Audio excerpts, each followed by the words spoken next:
Hi everybody, I'm Holly. We're with Jim and we're talking about Serene Ambition. Jim, explain Serene Ambition to us. Well, it's a kind of paradox that we usually live with this notion that if we have peace of mind and serenity, then we have to give up being impatient and being unsatisfied and being aggressive and ambitious. So there are two different ways of living in life, or two ways of relating to the world. And it occurred to me also that these are both valuable ways to think about life and valuable objectives and things that we should aspire to. Because if you don't have ambition, you're kind of a couch potato. And if you are totally ambitious, you're kind of a impatient, nothing is enough, aggressive kind of person. So I mulled on this for a long time. And I began to see that the resolution of any paradox where you have two opposing ideas that can't coexist is to be able to create an interpretation or a way of holding them both as equally relevant, equally valuable, and equally true. So I combined serene with ambition, and I began to think about it in a lot of different ways. One way was to realize that serenity is kind of the way we think about Eastern philosophy a lot in terms of what its main objective might be. And ambition is kind of the way we think about Western philosophy, certainly a lot of our practices. And so when I put these two together, I realized this might be a term that could kind of embrace the best of both ways of living in the world. The second thing is, as a coach, one of the things that occurred to me is that a coach relates to someone as okay the way they are. That's sort of the serenity part. And at the same time, they're always a larger possibility. So I began to see that serene ambition is a relationship with the future in which anything is possible. But in order to be effective in the world, you also have to be at peace and present and centered and serene. I find that this is a particularly relevant distinction when you combine them into serene ambition in this real-time world. Because in a world that you can't predict, you can't control, and it's changing faster than you can comprehend, you can't survive in that world if you're not present, if you're not able to accept things as they are, which is another way of thinking about serenity. Serenity is a function of acceptance. It's a function of whatever is occurring is the way it should be. So that's serenity. By the same token, we're always living into a future, and if we're going to participate at all, other than just go along for the ride, it's important that we be able to create a vision, that we be able to build projects and create whatever the future is going to be together. In fact, the future now becomes kind of a project. In total, it's a project in which we create a world that's beyond our historical points of reference. And that requires us to be able to integrate those two notions of serenity and ambition so that you just simply are able to be okay with the way things are and constantly be living into a possibility at the same time. Wow. Yes. I appreciate that so much. I have had that experience of feeling that I can either be serene and in acceptance, or I can be ambitious and want to change things. Well, I find, for example, when I work in companies, that if we start talking about increasing the goals or raising the bar in terms of what we can accomplish or doing more for less, most people have an interpretation that would mean sacrificing time with the family, it would mean sacrificing my peace of mind, it would mean stress, it would mean all kinds of negative consequences. That's in that either or. It's in that either or thing. But if you begin to live in this sort of both and relationship to the future and both and relationship to life, then it isn't about what can and cannot be. It's how do I have to organize myself, my life, my relationships, and my commitments so that I can be 100% committed and at peace, and at the same time 100% committed that there's always a possibility for more. How do we get into this way of being? Well, in one way, I guess I have this idea that life is what it is anyway, that we don't really have much choice about what's happening. It's happening. And really the fundamental choice we have is how are we going to relate to what's happening. Now at that moment, we can either resist what's happening or we can accept what's happening. And this is the suggestion that you can do both. Well, I could do both, but in this case, I'm suggesting choose between accepting and resisting. I'm not tying those two together. I'm saying you have one choice, which is how do you relate to what's happening. Right. If you accept what's happening as it's just what it is, then you can have serenity. I've heard you as saying you can accept or you can move forward. I felt Serene Ambition saying, I accept where we are, and I look forward.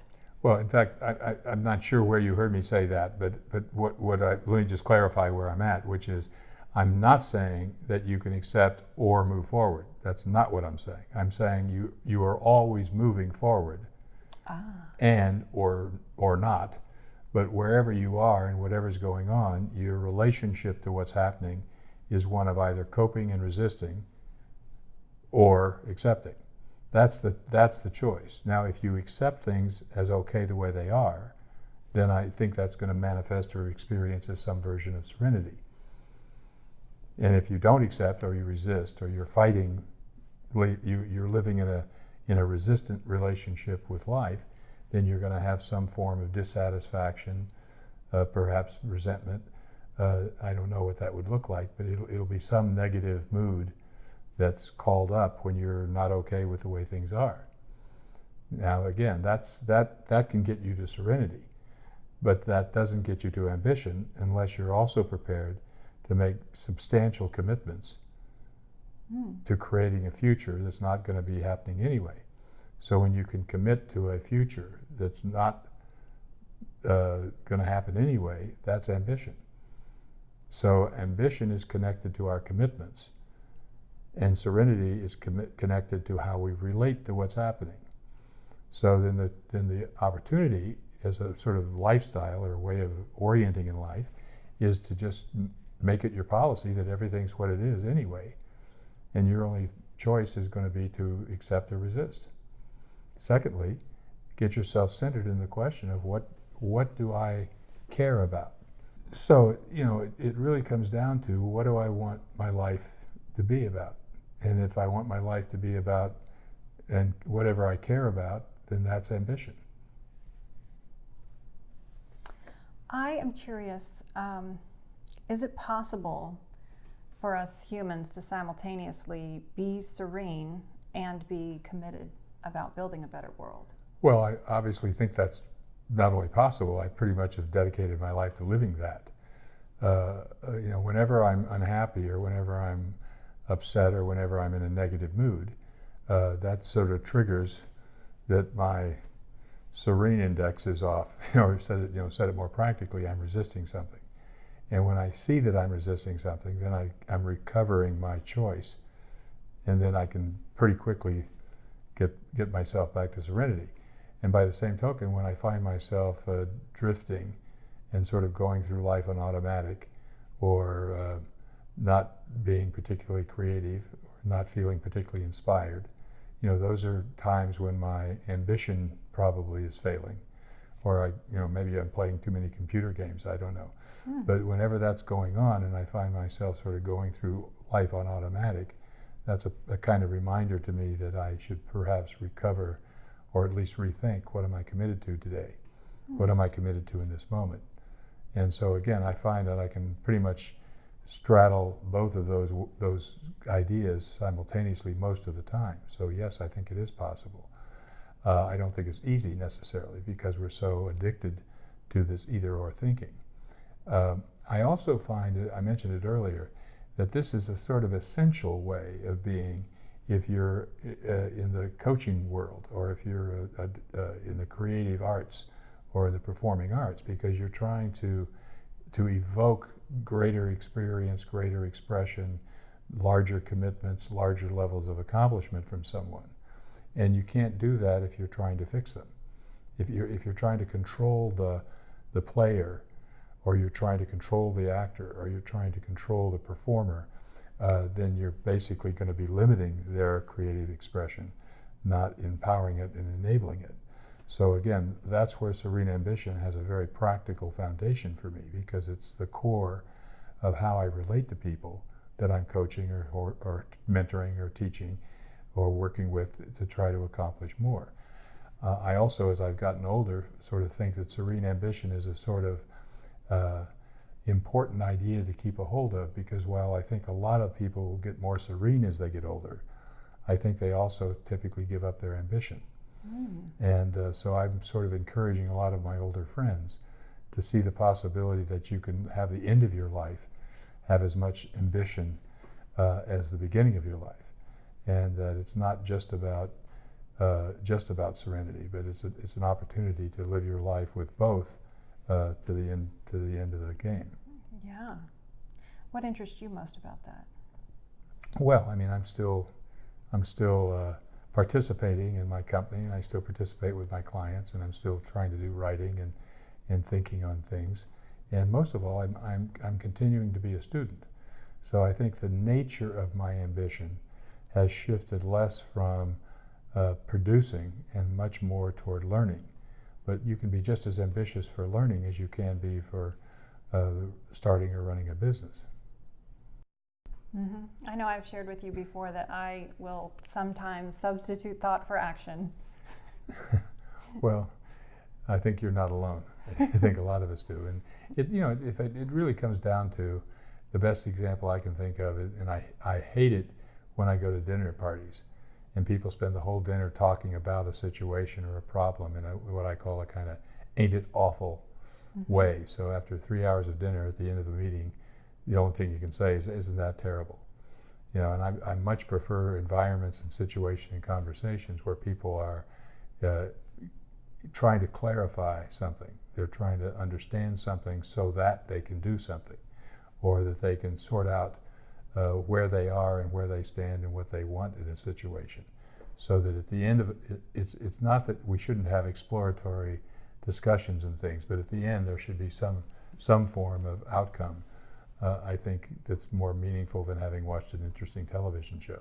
So if you're at one of those dinner parties and you find yourself in that situation, but let's say that you are with some people who are open-minded, what would you do? How would you invite? Well, let me first of all say I'm in those kind of conversations like every other human being. They're very hard to not be in. Mm-hmm. Especially now. Especially now. It's sort of like we watch pundits on television, we listen to this endless debate and ideological conflicts and all this sort of stuff, and more people are being trapped in the discussion about the world, in the discussion about change, in the discussion about politics, without really observing that that's what they're doing. So again, I'm in those conversations like a lot of people. When I'm conscious enough, and when the situation allows, or I'm able to maneuver a conversation to someplace to a sort of what are we going to do about it conversation. The conversations change, because when you really get down to the final analysis, what are we going to do about that? That's when people now need to think about, what am I committed to? What's important? What are my values? And I find that increasingly today, particularly, people are finding it's essential to be able to take an ethical stand. It does make a difference in terms of what we're committed to is right and wrong, and what's acceptable and not acceptable, and what's relevant and not relevant. And a lot of this sort of never-ending discussion about fake news or your point of view is wrong and mine is right, and it undermines civility, it undermines relationship, it produces a terrible mood. And so I think it's probably one of the more central concerns that I have in life. And I don't think I have any answers particularly that are illuminating. I can only say that for me personally, in those situations, I am finding it increasingly necessary to, with all compassion and with all without making another person wrong, I need to be able to just say what I believe and what I stand for and what I think is important, without fear that I'm going to be, hung out to dry, or that I'll be rejected, or what have you. So the more I am able to live this idea of serene ambition and express my ambition in conversation and in relationship, the more I find it's not threatening my serenity the way not doing it used to be. So I was a lot And more. your serenity then is less threatening to others I think that when might. you share your ambition. I think that's true. I mean, it allows me to be a committed participant at a dinner party without having to be the jerk that's preaching. I'm able to share myself and share my views in a way that lets other people feel the space and room to do the same. And I think the more people share their values, their expression, and I mean share, not preach, the more I think we're able to come together and realize that there's not as much differences between us as we might think. And more importantly, we begin to appreciate that most of the divisiveness that separates us today can be resolved in the same way Serene Ambition was, by creating a context or creating a place to stand that can allow both views to be equally valid and allow both perspectives to be equally valid. And then from there, begin to build a world that could work for both of us. Well, that sounds exciting.